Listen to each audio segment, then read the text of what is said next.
একদম ঘরোয়া মশলা দিয়ে রেস্টুরেন্ট স্টাইলে ক্রিস্পি চিকেন ফ্রাই কিভাবে বানাবেন সেই রেসিপিটাই আজকে কিন্তু শেয়ার করব। একদম রেস্টুরেন্টের মতো খেতে হবে, বাইরের কোনো এক্সট্রা কিছুই মশলা লাগবে না, একদম ঘরোয়া মশলা দিয়ে বানিয়ে দেখাবো।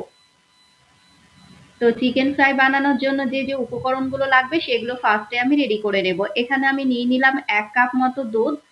এটা আগে থেকে দুধটাকে জাল দিয়ে আমি ঠান্ডা করে নিয়েছি, গরম দুধ নেওয়া যাবে না, ওই ঠান্ডা দুধটাই নিতে হবে। আমি 1 কাপ মতো দুধ নিয়েছি। দুধের মধ্যে দিয়ে দিলাম আদা রসুন বাটা 1 টেবিল চামচ, চিলি ফ্লেক্স 1 টেবিল চামচ, লঙ্কার গুঁড়ো মানে এখানে আমি কাশ্মীরি লঙ্কার গুঁড়ো দিয়েছি 1 টেবিল চামচ, গরম মশলার গুঁড়ো দিয়ে দিলাম 1 টেবিল চামচ, আর গোলমরিচের গুঁড়ো দিয়ে দেব 1 টেবিল চামচ। যেহেতু গোলমরিচের গুঁড়ো আর চিলি ফ্লেক্সটা ব্যবহার করেছি সেই কারণে আলাদা করে আমি কোনো লঙ্কার গুঁড়ো দিইনি, ওই কালারের জন্য আমি কাশ্মীরি লঙ্কার গুঁড়ো দিয়েছি। আর জিরার গুঁড়ো দিয়েছিলাম ওই 1/2 টেবিল চামচ, টেস্ট অনুযায়ী লবণ দিয়ে দেবো, মানে ওই 1/2 টেবিল চামচ মতো লবণ লেগেছিল। একটা ডিম দিয়ে দেব। এবার চিকেন ফ্রাই বানানোর জন্য আমি এখানে ব্রনলেস মাংসটাকে এভাবে লম্বালম্বি করে কেটে নিয়েছি। এইরকম লম্বালম্বি করে কেটে নিলে কিন্তু দেখতে ভালো লাগে। একদম যে খুব পাতলা করে কেটে নিতে হবে সেটা নয়, একটু পাতলা কিংবা একটু মোটা রেখে এইরকম সাইজ করে কেটে নেবেন। আপনারা দেখলেই বুঝতে পারছেন মাংসটা আমি কিভাবে কেটে নিয়েছি। খুব ভালো মতো পরিষ্কার করে ধুয়ে নিয়ে জলটা কিন্তু ঝরিয়ে নিতে হবে। আমি লেবু দিয়ে মানে লেবুর রস দিয়ে খুব ভালো মতো করে ধুয়ে নিয়েছিলাম মাংসটাকে, ধুয়ে নিয়ে জলটা ঝরিয়ে নিয়েছি। এবার দুধের মধ্যে মাংসটাকে দিয়ে খুব ভালো মতো করে মেখে নিতে হবে, খুব সুন্দর মতো করে মাখিয়ে নিয়ে এটাকে আমি 1 থেকে 2 ঘন্টা মতো আপনারা রেস্টে রেখে দেবেন। আমি ওভারনাইট রেখেছিলাম নর্মাল ফ্রিজে। এই তো সকালবেলায় আমি কিন্তু চিকেন ফ্রাইগুলো বানাবো। আপনারা কিন্তু এরকম নর্মাল ফ্রিজে ওভারনাইট রেখে দিতে পারেন, কিংবা যদি আপনারা সঙ্গে সঙ্গে বানাতে চান তাহলে অন্তত 1 ঘন্টা কিন্তু রেস্টে রাখতেই হবে, আর হাতে সময় থাকলে 2 থেকে 3 ঘন্টাও রাখতে পারেন। এবার গ্রেভি থেকে মানে এই দুধ থেকে মাংসগুলোকে এভাবে আলাদা করে নিতে হবে। আমি মাংসগুলোকে আলাদা করে নিলাম। এবার যে একটু আমার গ্রেভিটা থেকে গেল সেটার মধ্যে দিয়ে দেব 2 টেবিল চামচ ময়দা।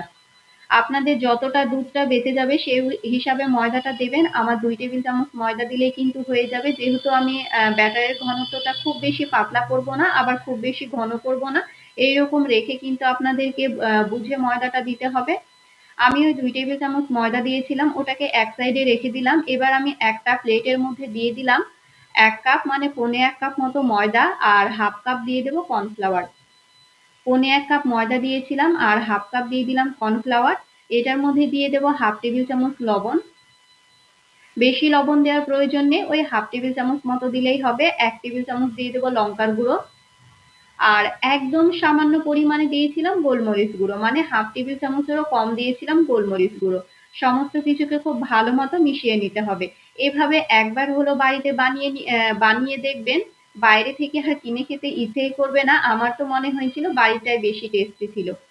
এই তো মাংসের পিসটা নিয়ে ফার্স্টে ময়দার মধ্যে এভাবে মাখিয়ে নিতে হবে। এই পর্যায়ে কিন্তু আপনারা দুটো হাতই ব্যবহার করবেন, কারণ যে হাতে ময়দা দিয়ে মাখিয়ে নেবেন সে হাত কিন্তু এইরকম ব্যাটারের মধ্যে ডুবিয়ে দেবেন না। মানে ময়দা দিয়ে দুধের যে ব্যাটারটা আমি রেডি রেখেছিলাম সেটার মধ্যে ডুবিয়ে আবার ময়দাতে এভাবে কোট করে নিতে হবে। খুব ভালো মতো একটু চেপে চেপে কোটটা করে নেবেন, তারপর কিন্তু লাস্টের দিকে একটু ঝাঁকিয়ে দিতে হবে, তাহলে কিন্তু যে লেয়ারটা আসে ক্রিস্পি চিকেন ফ্রাইয়ের যে লেয়ারটা আসে সেটা কিন্তু খুব সুন্দর মতো লেয়ারটা চলে আসবে। এই তো এভাবে কিন্তু লাস্টের দিকে মানে শেষের দিকে এভাবে একটু ঝরিয়ে নেবেন ময়দাটা, তাহলে সুন্দর মতো করে কিন্তু লেয়ারটা চলে আসবে। আমি কিভাবে করছি একটু ফলো করে মানে ভালো মতো দেখবেন, তাহলে কিন্তু খুব ভালো মতো বুঝতে পারবেন। ফার্স্টে ময়দার মধ্যে দিয়ে এরপর ব্যাটারের মধ্যে দিয়ে আবারও আমি ময়দার মধ্যে দিয়ে খুব সুন্দর মতো করে কিন্তু লেয়ারটা বানিয়ে নেব। একটু চেপে চেপে করতে হবে, তাহলে কিন্তু খুব ভালো মতো হয়ে যাবে। এই তো সুন্দর মতো কিন্তু চেপে চেপে করে নিয়েছি। এক এক করে সমস্ত আমি মাংসের পিসগুলো রেডি করে নিয়েছি। এভাবে কিন্তু আপনারা ডিপ ফ্রিজে রেখে দিয়ে যখন বানাবেন তার কিছুক্ষণ আগে বের করে কিন্তু সঙ্গে সঙ্গে বানিয়ে নিতে পারবেন। এইদিকে আমি একটা ফ্রাই প্যানে দিয়ে দিয়েছিলাম সাদা তেল। তেলটাকে মিডিয়াম মতো গরম করে নিয়ে গ্যাসের একটা মিডিয়াম ফ্লেমে রেখে কিন্তু এক এক করে ভেজে নিতে হবে। আর এগুলো অবশ্যই একটু ডুবো তেলে ভাজবেন, তাহলে কিন্তু ভাজাটা খুব ভালো হবে। আমি একটু ডুবো তেলে ভেজে নিয়েছিলাম, গ্যাসের আঁচটা মিডিয়াম ফ্লেমে রেখে এক সাইড যখন হয়ে যাবে তখন কিন্তু আর এক সাইড খুব ভালো মতো উল্টিয়ে দেবেন। আর এগুলো ভাজতে কিন্তু একদমই বেশিক্ষণ টাইম লাগে না, খুব তাড়াতাড়ি ভাজা হয়ে যায়। বাচ্চাদের সন্ধ্যে টিফিনে কিংবা আপনারা বড়রা কিংবা স্কুলে টিফিনে কিন্তু আপনারা এইভাবে বানিয়ে দিতে পারেন। আমি কিন্তু মাঝে মাঝে স্কুলে টিফিনে দিই, সে কারণে রাত্রেবেলায় মাখিয়ে রাখি, সকালে আমার ভাজা একদম তাড়াতাড়ি হয়ে যায়, খুব সুন্দর মতো হয়ে যায়।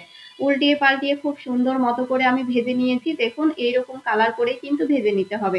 খুব ভালো মতো করে আমার ভেজে নেওয়া হয়ে গিয়েছে। এই তো একটা স্ট্যান্ডের ওপর এইভাবে তুলে নেব, এক্সট্রা যে তেল আছে সেটা ঝরে যাওয়ার জন্য। এরপর আমি টিস্যু পেপারের ওপর রেখে দিয়েছিলাম। এই তো ভাজার পর আমি টিস্যু পেপারের উপর রেখে দিয়েছিলাম। এবার এক এক করে সমস্ত চিকেন ফ্রাইগুলো আমি এভাবে রেডি করে নেব। সবগুলোই আমি সেম ভাবে ভেজে নিয়েছিলাম, গ্যাসের আঁচটা মিডিয়াম ফ্লেমে রেখে উল্টিয়ে পাল্টিয়ে খুব সুন্দর মতো করে ভেজে নিয়েছিলাম। দেখুন খুব ভালো মতো করে কিন্তু সেদ্ধ হয়ে গিয়েছিল, আর কতটা ক্রিস্পি হয়েছিল সেটা যদি আপনাদেরকে শোনাতে পারতাম খুব ভালো হতো। রেসিপিটা কেমন লাগলো কমেন্ট করে জানাতে কিন্তু একদমই ভুলবেন না।